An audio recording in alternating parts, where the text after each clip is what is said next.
San Diegans accomplish great things every day. We care about our neighbors and our community. We are proud of our diversity. We are resilient. We hold our leaders accountable.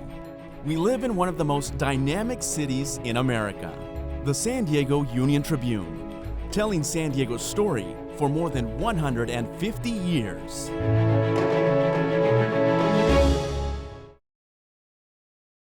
Hello, I'm Noelle Norton, Dean of the College of Arts and Sciences at the University of San Diego. And I'm Brian Clark, a Basiliadis Director of USD's Humanities Center. USD, including the College of Arts and Sciences and the Humanities Center, is proud to be the presenting sponsor for the 2023 San Diego Union-Tribune Festival of Books. This is the festival's second year on campus and the fourth year of our partnership with the Union-Tribune. Our partnership with the Festival of Books enables us avid readers to come together as a community alongside renowned authors from all over the world and to dive deeply into imaginative stories and meaningful themes. As a university deeply committed to the liberal arts, USD promotes lifelong learning that ignites curiosity, builds critical connections across disciplines, and equips students to solve complex problems in a variety of ways. So on behalf of the University of San Diego, we thank you for joining us for today's program to explore the world of books with us. Enjoy the festival.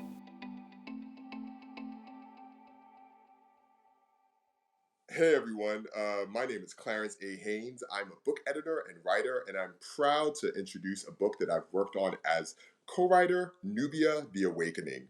I worked on the project with author, actor, producer extraordinaire, Omar Epps, which is his science fiction fantasy debut work. Omar, welcome. It is good to see you once again. Just so everyone knows, Nubia is set in future New York, set in the year 2098, and it follows the lives of three young people, three teenagers who awaken to powers that are their birthright that they didn't know that they would have. It deals with everything from climate change to classism to what we think technology might look like in the future. And this was Omar's science fiction fantasy young adult debut. It was such an honor to work with him on it. And Omar, welcome. Thank you so much for being with us. Thank you for having me, of course, and it's always great to see you, my co-pilot in this journey. And it's been wonderful. It's been wonderful, just from a creative standpoint. Creating this world, these characters, and really, I think telling a story that's relevant to the now. Even though it takes place in the future, there are a lot of themes that I think the reader will be able to attach to, and hopefully they enjoy the ride.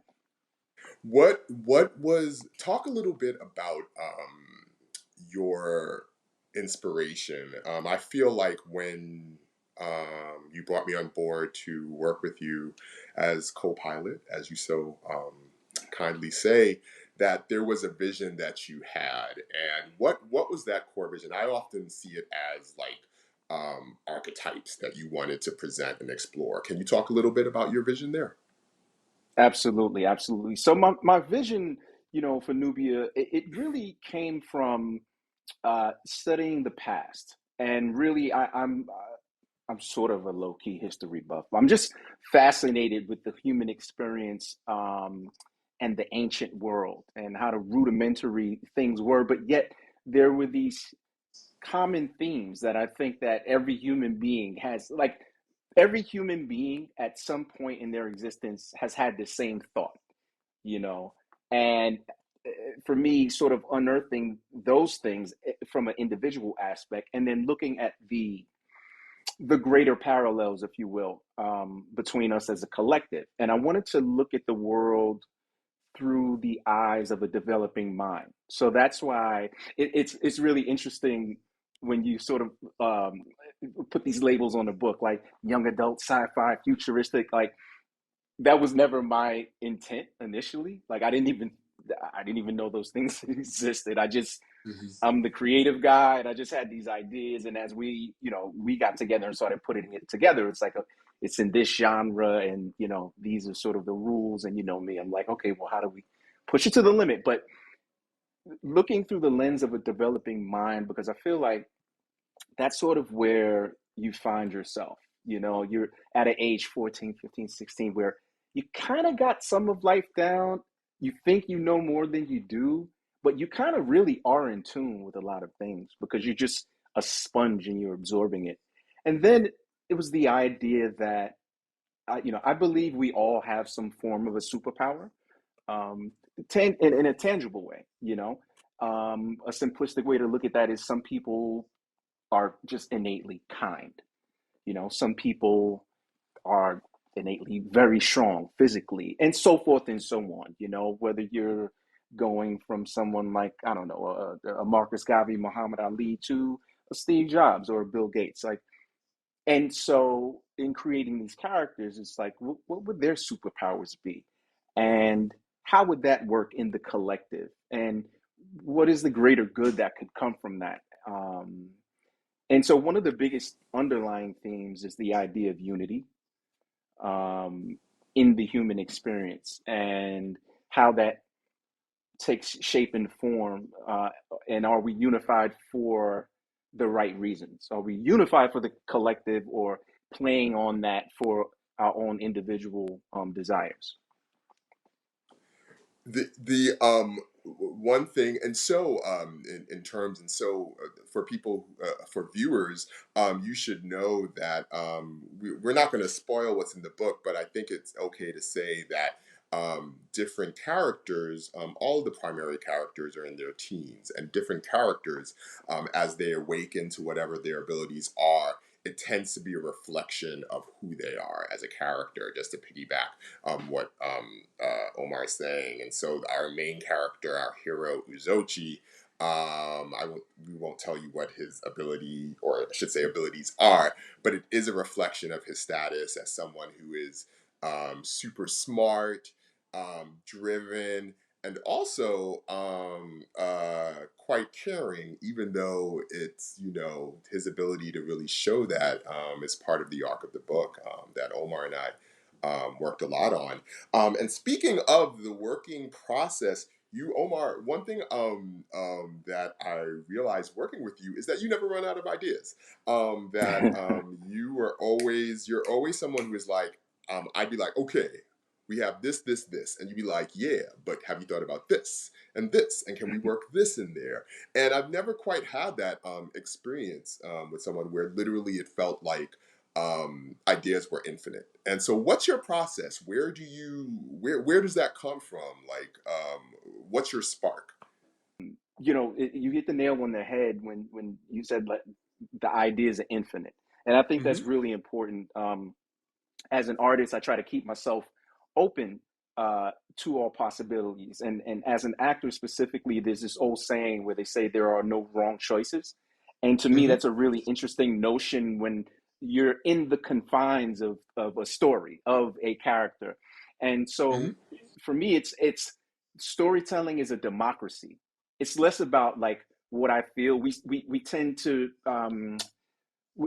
as creatives, once we come up with something, we tend to hold tight to it. He's got to have on these blue shoes with the purple jeans, and it's like, if that's not driving the story or helping us and helping the reader to immerse themselves into that character or the beats or the moments, then what's the point? And to me, it's all about the greater good of the story, and that's why the ideas are infinite, because you're constantly just trying to Mm-hmm. push the needle. And when you feel like you've found that thing, whether it's through dialogue or description or what have you, then it just settles in and it feels organic. It just flows.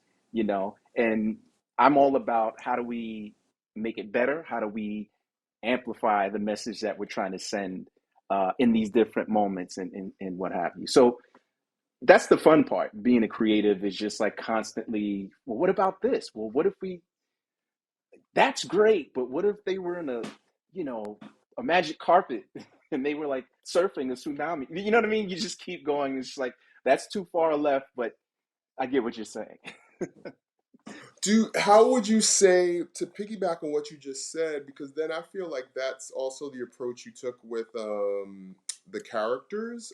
One of the things that I've been really heartened by the feedback we've gotten is how many people have said that the characters feel real to them, that we got deep, that they're not stupid, which is, thank you. I tell them it's because we're both from New York from a particular time, so we don't play that. But how then does that process that you just talked about inform the characters? Are there any particular characters that you would call out that like particularly you felt that process really informed their creation, or that you really connected with as we were working on the project? Absolutely, absolutely. I mean, obviously I'm biased. I love all the characters, but our three main characters: Zochi, Lensho, Zubiri. The mythology for me, eh, the nugget of it was very simple, and it was the idea of love and hate. And what if they're related in human form? And what if love and hate were cousins? So essentially, they come from the same soil, if you will. And how would that play out? One of my favorite characters is Lensho, and Lensho is sort of our antagonist, but he's he's fighting for a good cause, and for me, like, I always, whether it's through literature or even film and television, I love the bad guys that you actually empathize for, like, you don't agree with their choices, but you get why they're doing what they're doing. And I think, and credit to you, I mean, because you would, Oh, thank you. Clarence is he's a great guy, but he'll be on you. He's like, and I credit that to you, Clarence, in terms of keeping the dialogue fresh, relatable, because it's very easy within the confines of sci-fi futuristic to sort of find yourself lost in the ethereal, right? We're making the rules, but we wanted to justify why these rules existed and what that really plays out, like, to these characters, so that the reader, again, can immerse themselves into this world and kind of see reflections of themselves. Not so much live vicariously through the character, but sort of, oh, that she reminds me of my auntie, or he reminds me of my cousin, or themselves. You know what I mean?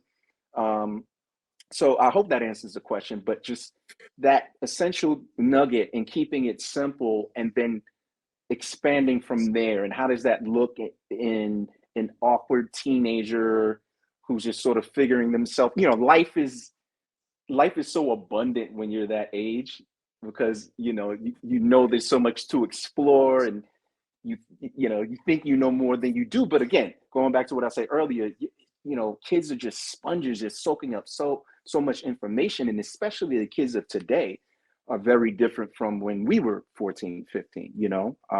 We had a couple of newspapers. I don't want to age us too much, but it's about 7 TV stations. Now you turn on the tube and it's like 1,500 stations. 7 was a So lot. kids are Like, we soaking have up 7. information at a pace that's. We have 7, and if you were lucky, you got that channel 31. Public access. But kids are soaking up so much information at such a rapid pace, and I think it's the most information in human history.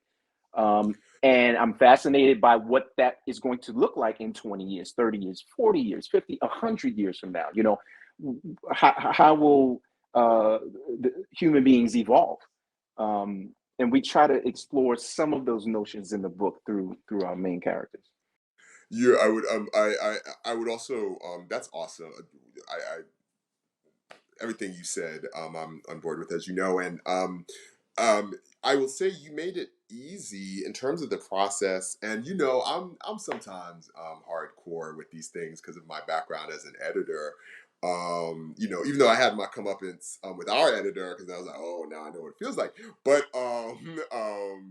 and the um your original draft, it actually became very easy to ground sort of like the mystical elements and the magical nature of the story, because in your original drafts, you really had this very concrete vision of what the future would look like that wasn't solely based on mysticism or magic, but really the ins and outs day to day of what it would feel like for a kid in New York to be living. And so it felt very easy, I would say, to ground the more supernatural elements of the narrative into the day to day, and I attribute that to your vision.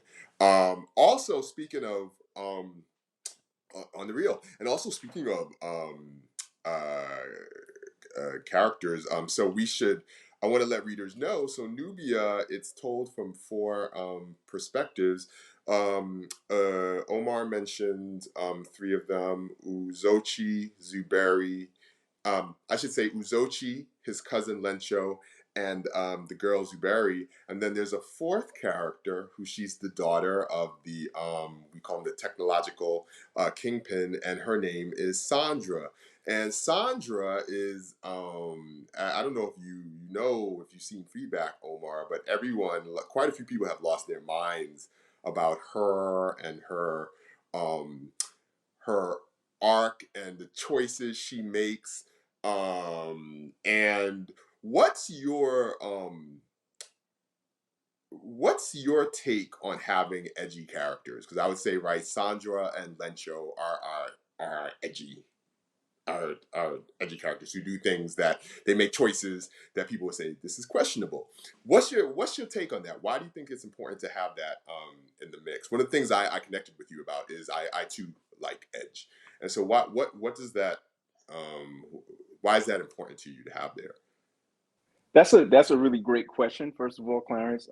As I think about it in real time, edgy is relative, right? Like for some people, eating a piece of cake is edgy. Right. You know what I mean? Like on Fridays at 6 p.m., they got to have that piece of cake and they're living on the edge. But I think for the conflict that we have built into Nubia, all of these characters, the people are on edge, just in terms of kind of like what you just alluded to, the everyday life. And when we look at where we're at now in 2023, I mean, depending on your perspective or depending on when you leave the confines of your four walls, we're all sort of on edge, whether we're dealing with socioeconomics, classism, all of the isms, right? Ageism, sexism, what have you. And we're at a time where I think that, edge is good. It's that nervousness of the unknown, and we can create those situations. But I think, referring to Nubia, it's what choices are these characters making and why? And I think that's the important part, is the why, because choices themselves are relative, right? There are certain things that we can look at on the surface where you might just sort of write it off and say, hey man, that's a bad dude that did a bad thing. But then you dig a little deeper. Not to get too political, but there was just something recently where it's a very sad situation where a young boy saw his mother attacked, and then they ended up going and sort of fighting back, but it was all in the defense of his mother, and the kid was really young. And so on the surface, in the media, they can play it out a certain way, but underneath it, I mean, I couldn't imagine being that young kid, see someone assault your mother, is your superhero, your everything. So I know I would go tooth and nail for my mom and deal with the consequences later. And luckily they drop charges and things like that. But I bring up that situation in reference to choices. And I think circumstances can dictate our choices at certain times. And going back to Nubia, the choices that these kids decide to make are really based in the circumstances that are being forced upon them. They're not putting themselves in these circumstances. They're just living in the world trying to survive. And it's like, oh, I guess we're making a left right here just to survive to the next day. And again, bringing it back to that theme of unity, realizing that we're stronger together than not. And there's an element of tribalism in there in terms of what group you belong to and How far are you willing to go to defend that group? And what does that mean? You know, or essentially what is right and wrong? If you're defending your group and your tribe, isn't that like our human right to do so? But hopefully not at, peril to others. And that's sort of we play with that theme in between, because self-preservation is the first rule of life, right? Everything living wants to stay alive. I hope that answers your question. Yeah, and also I think it touches on you mentioned this idea of circumstances creating edge. One thing that I can tell you readers have picked up on as well, speaking of circumstances, and I know this is important to you as well, is this idea of legacy of and how parents and not just kids, sort of socioeconomic conditions, but also just who their parents are and what how they've been raised and how they've been impacted by their parents' place, particularly their father's place in the world. And for each of the characters, you really really delineated that, and that's a big, and I think that's it. Perhaps where the book appeals to both adults and teens, in the sense of that's right at the forefront. So I wanted to point that out. And then also, this is the season of Nubia.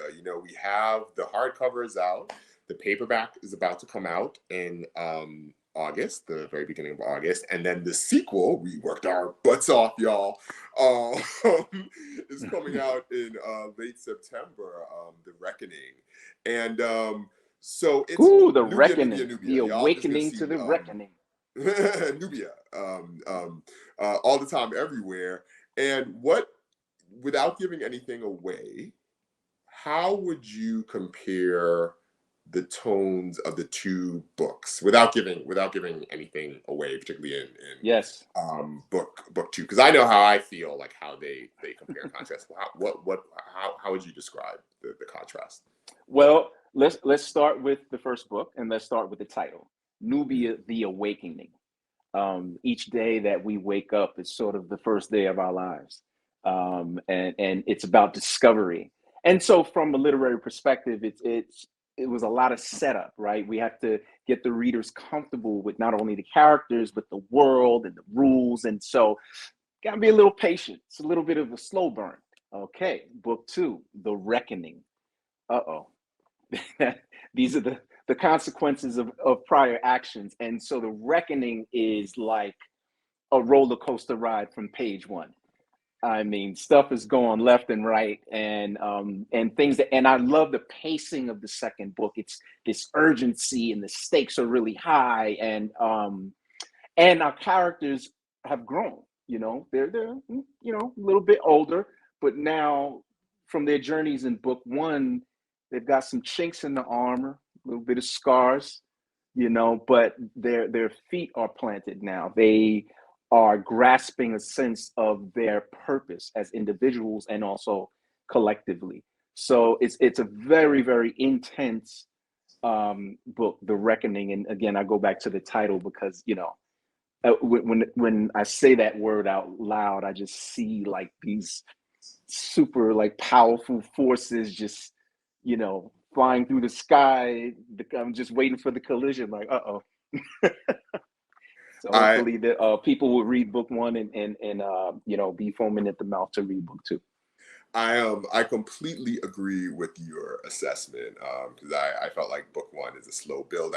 I'm often telling people, be patient. Just you'll see what happens, and then book two, it's like and I think that was the payoff in terms of being able then doing so much was set up with the first book, and then the second book being really able to move and being really able to be like this, because the knowing that the foundation is there. And I think also it's interesting to me. I know, again, no spoilers, but there are things that we put into book 2 that there's a huge reveal, and you knew, and you said from the beginning of when we started working together, this is going to be a core thing about book 2. And I was like, maybe we should see, and you knew that this would be a big thing. And so again, it's a testament. It's been very interesting to work with you, to see what your creative process is like, to see how you plan and strategize, and to see what you grasp about the bigger picture. So that's been very illuminating, and I can't wait for readers, to get a taste of some of the surprises in the reckoning. And let me say really quick. Shout out to all the good folks at Penguin Random House, Delacorte Press, Get Underlined. Thank you guys for all of your hard work and your belief in Nubia, the book series. And just for you guys to know, and you readers too, we'll let you in on a little secret. Clarence and I are cooking up ideas for book 3. So we don't want to put the cart before the horse, as they say, but I'd be remiss if I didn't put that out there. And just to piggyback on what you just said, Clarence, about going back to what you said earlier, ideas are infinite. For me, building out a very, very strong mythology is super important, because to me it's kind of like the North Star, or it's that that light in the middle of the ocean, or the sun.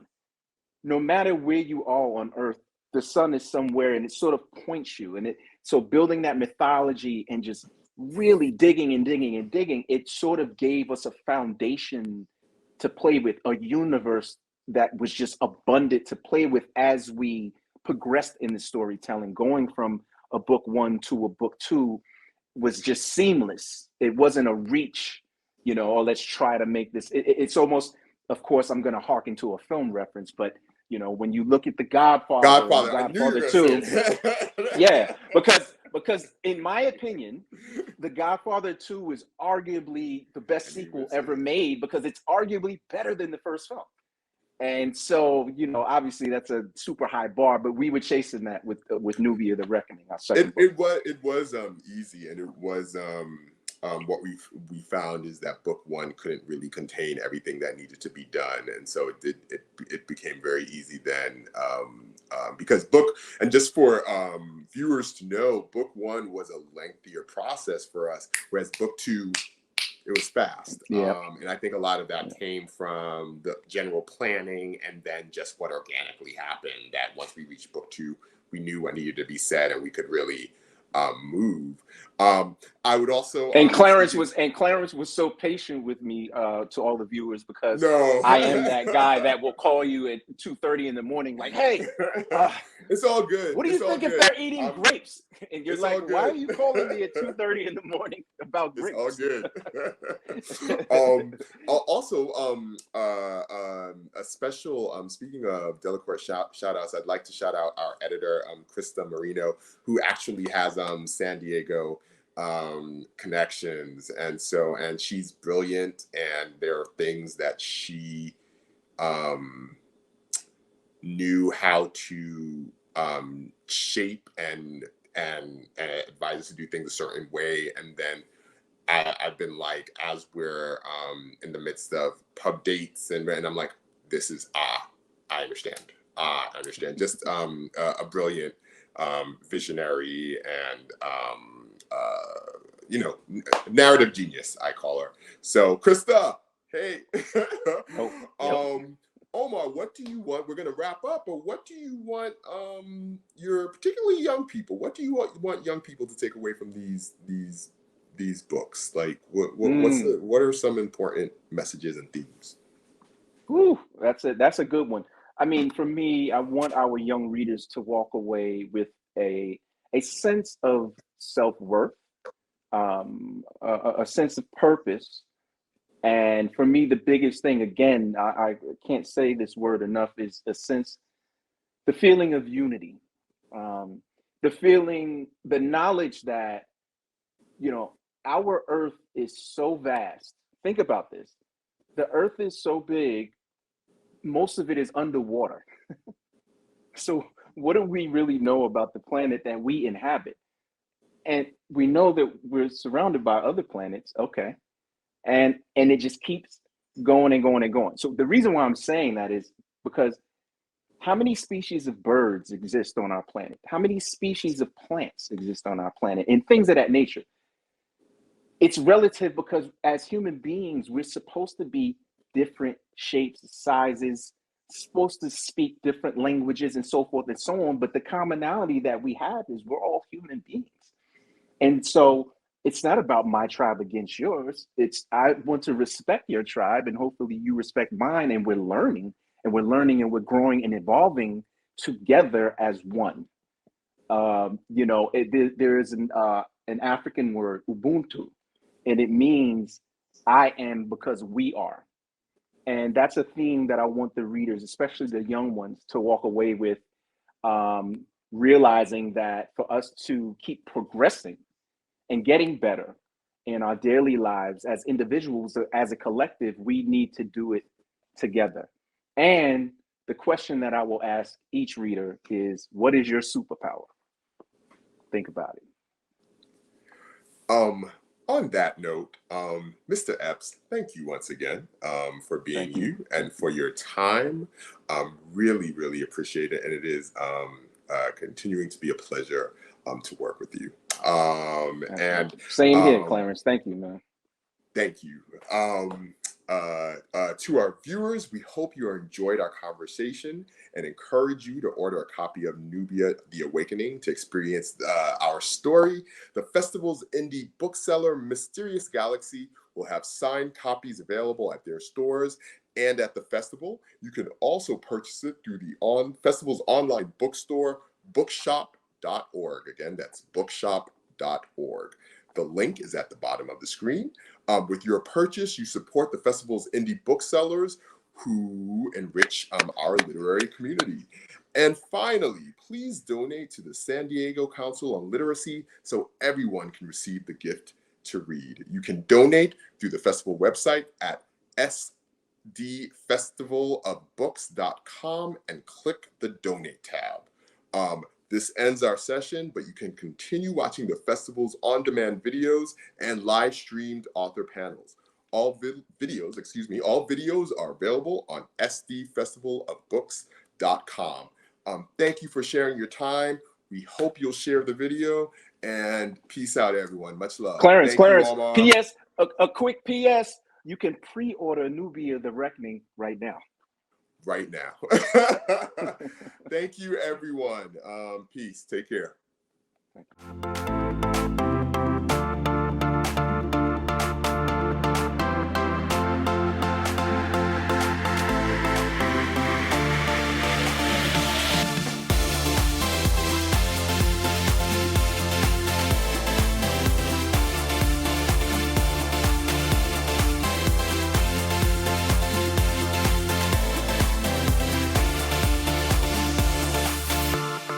A liberal arts education is at the core of the University of San Diego. The liberal arts, Really cool. spanning from the humanities and arts to natural and social sciences, enable students to navigate their way in the world and to have the tools to solve complex problems in a variety of ways. There's a lot of evidence that shows a strong liberal arts education prepares you not for your first or your second job, but for your life.